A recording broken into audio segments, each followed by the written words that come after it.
What if the most feared killer in the land wasn't born a monster, but made into one?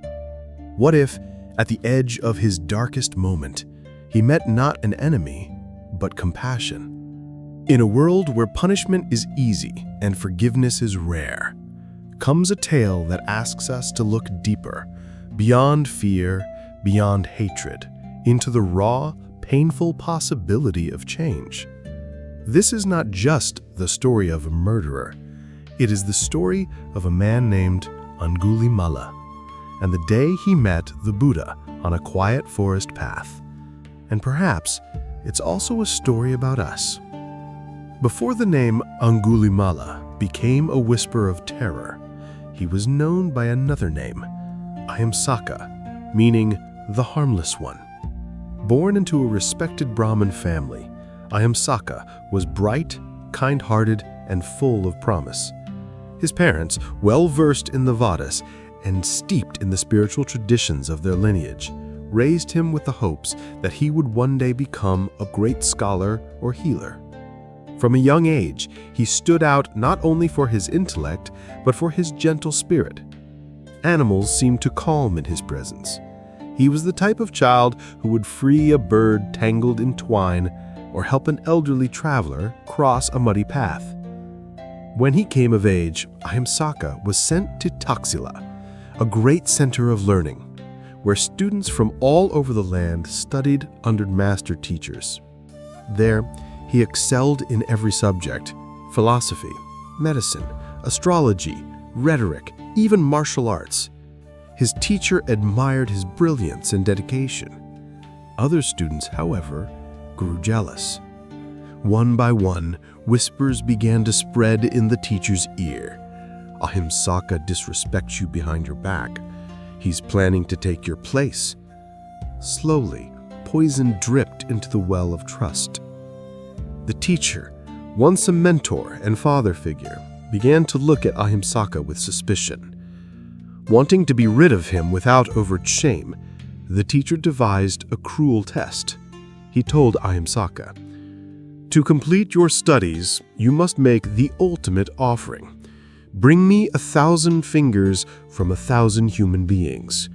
Only then will your education be complete." Ahimsaka was horrified. "Surely this is a metaphor," he replied. But the teacher's eyes were hard and cold. He said, "You must prove your devotion." Confused, frightened, and desperate for approval, Ahimsaka obeyed. The road from student to murderer was not immediate. It was paved with hesitation, guilt, and a slow erosion of his identity. The first life he took was a thief threatening a traveler. Ahimsaka told himself it was justified. The second was a highway robber. But soon necessity turned to ritual. Each kill became easier, each finger strung into a gruesome garland that weighed heavier not only on his neck, but on his soul. His name, Ahimsaka, became a bitter irony. Villagers no longer spoke it. They called him Angulimala, the garland of fingers. And so, the boy who once tended birds and bowed to teachers vanished into the forest, consumed by a vow he did not understand and a sorrow he could no longer recognize. Night fell over a small village, and anxious whispers spread from house to house. Mothers hurried to bring their children inside and bolt the doors. Travelers huddled by their campfires, nervously scanning the darkness. The name on everyone's lips was Angulimala. In those days, Angulimala was the most feared bandit in the land, a ruthless outlaw who roamed the forests and roads.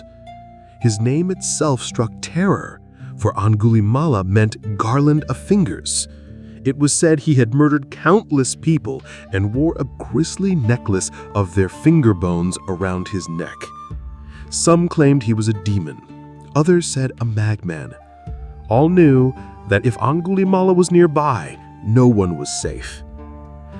Imagine a lone traveler on a moonlit road, heart pounding at the slightest rustle in the bushes, That was the fear Angulimala inspired.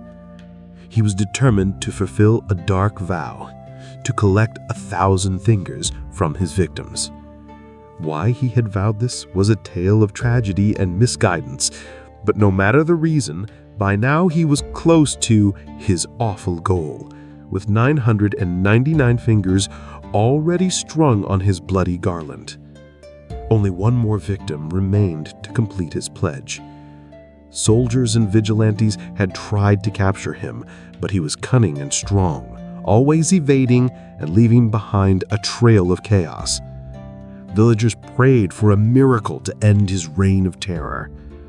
Little did they know, a most unexpected encounter was about to take place deep in the jungle that night that would change Angulimala's fate forever. The Buddha, now known across the land as a great teacher of peace and wisdom, had been walking slowly through village after village, offering teachings and quiet presence to those who sought solace from suffering. One morning, as he approached the forested region near Kosala, a village elder stepped forward and pleaded, "Blessed One, we beg you, please don't take that road. It's cursed. Angulimala lurks there. He kills without warning."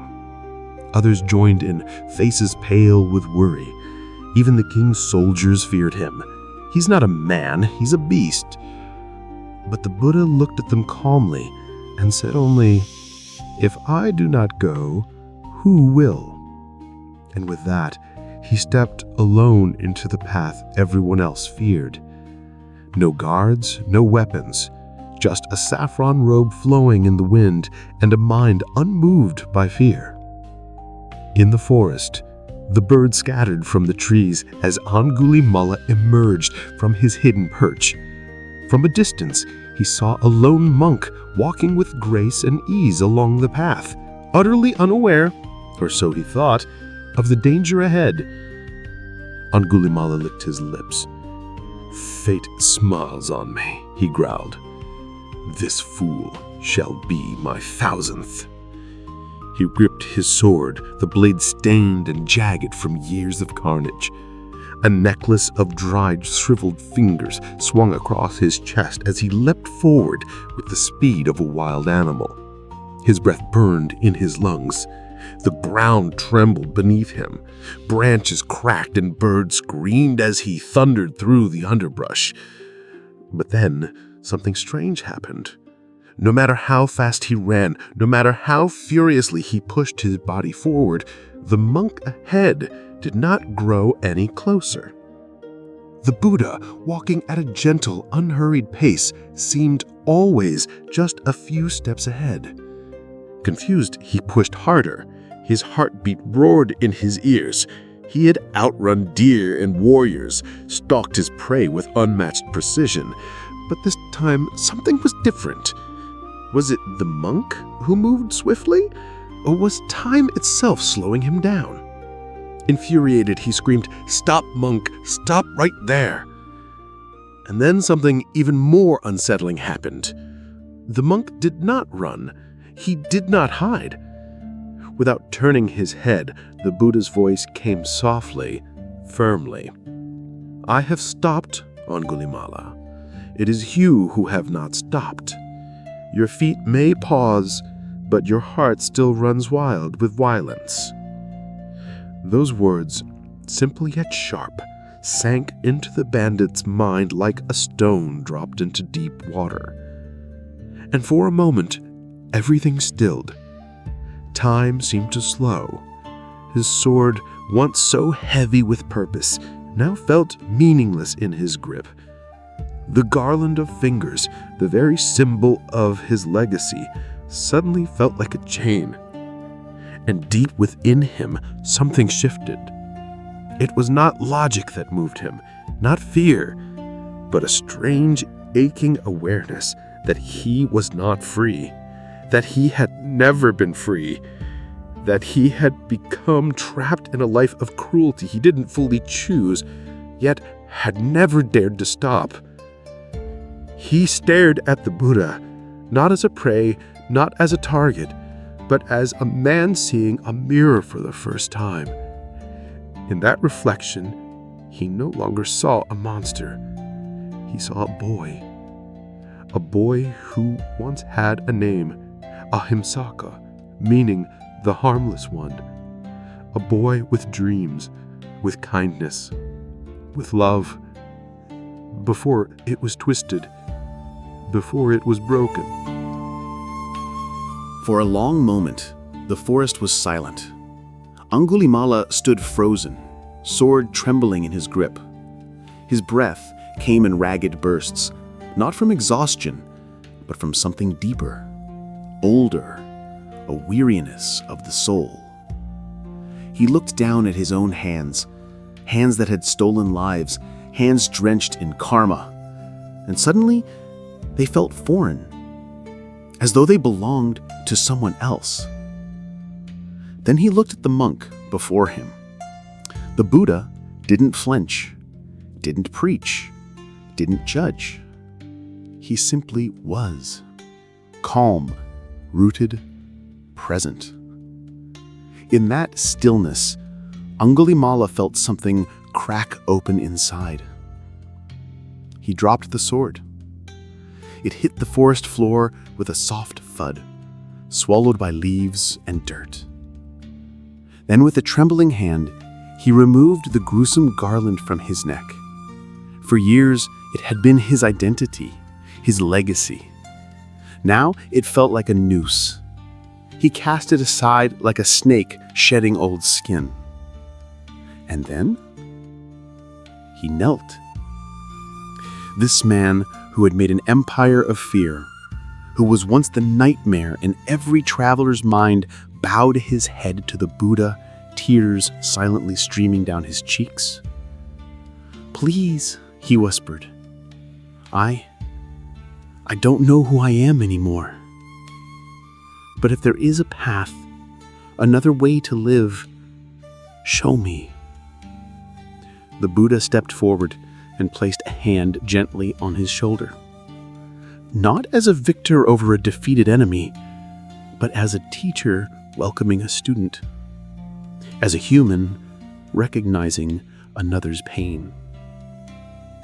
Right there in the quiet heart of the forest, without witnesses or ritual, Angulimala became a disciple. He shaved his head with his own blade, now no longer a weapon, but a tool of renunciation. He wrapped himself in the humble robes of a monk and followed the Buddha one step behind, a world away from the man he used to be. But the world did not forget so quickly. When Angulimala entered a village with the Buddha, people gasped in horror. Mothers pulled their children inside. Some screamed. Some wept. Why is he here? That murderer wearing robes like a holy man? Has the Buddha lost his mind? They hurled stones, spit, curses. One woman threw a clay pot that shattered at his feet. Angulimala said nothing. He lowered his eyes. Blood dripped from a cut on his forehead, but he did not flinch. He did not run. He understood. He carried those scars quietly. The Buddha turned to him and said, "Enduring the result of past actions is part of your path now, but it is not who you are becoming." So Angulimala bore it. Day after day, he walked silently, offering his bowl during alms rounds. Sometimes villagers gave food, often they did not. Still, he thanked them all the same. When people mocked him, he did not argue. When they feared him, he did not try to explain, he simply practiced. He meditated for hours, confronting the ghosts in his mind. He reflected on each life he had taken, not with self-pity, but with sorrow and honesty. He cultivated metta, loving kindness, not only toward others, but toward himself. That was the hardest part. The thought would often return, who am I to be forgiven? But each time he would remember the Buddha's eyes in that forest, and he would breathe and try again. Years passed. One day, while walking near a river, Angulimala heard the cries of a woman in labor. A crowd had gathered, unsure what to do. She was in agony. The child would not come. The villagers, still wary of Angulimala, told him to stay back. But the Buddha, who was nearby, said to him, "Go to her and offer these words. Sister, since the day I renounced violence and took up this path, I have not knowingly harmed any living being. By that truth, may you and your child be well." Angulimala was stunned. Me? Offer blessings? He had never imagined himself worthy of speaking such words.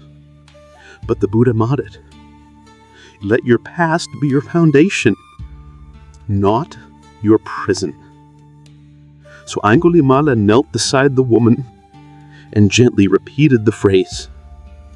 A hush fell over the crowd.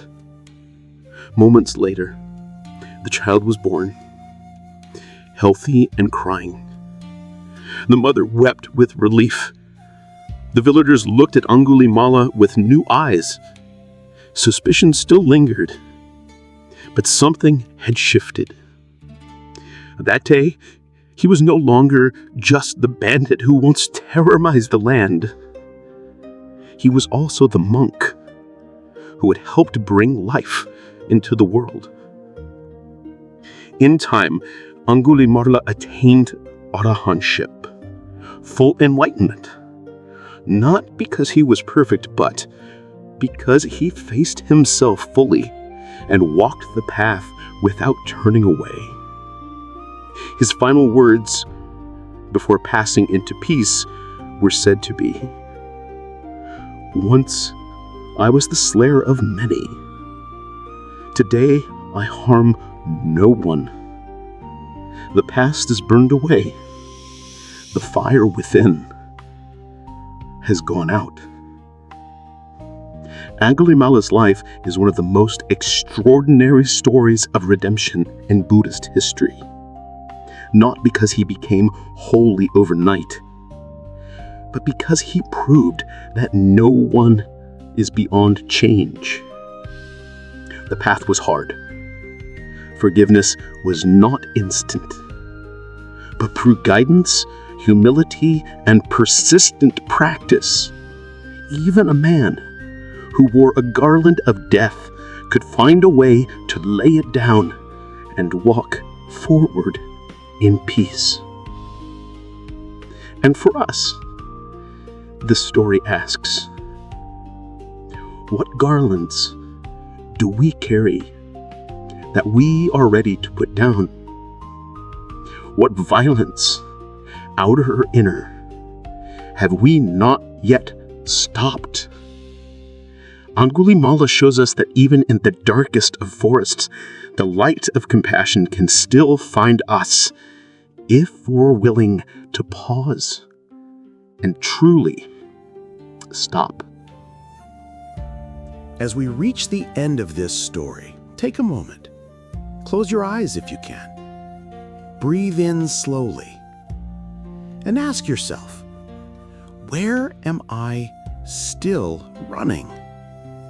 What pain, what guilt, what story do I keep outrunning? Angulimala chased others, but in truth he was running from himself until the Buddha showed him how to stop. Not just physically, but deeply, spiritually. To stop means to be present, to see clearly, to begin again. Whether our burdens are heavy or subtle, the Dharma reminds us redemption doesn't come from pretending we've never made mistakes. It comes from how we meet those mistakes, from the courage to face them and the commitment to grow beyond them. So this week, try this simple practice. When you catch yourself rushing through your day, through traffic, through emotions, through conversations, pause for a breath. Ask gently, what would it mean to stop right now? Even for just one breath. And in that pause, feel the possibility of change. Because if Angulimala could lay down his sword, so can we, whatever our sword may be. Thank you for listening to Wisdom Mind Podcast. May your path be lit with compassion, your heart grounded in truth, and your steps taken mindfully, one breath at a time. Until next time,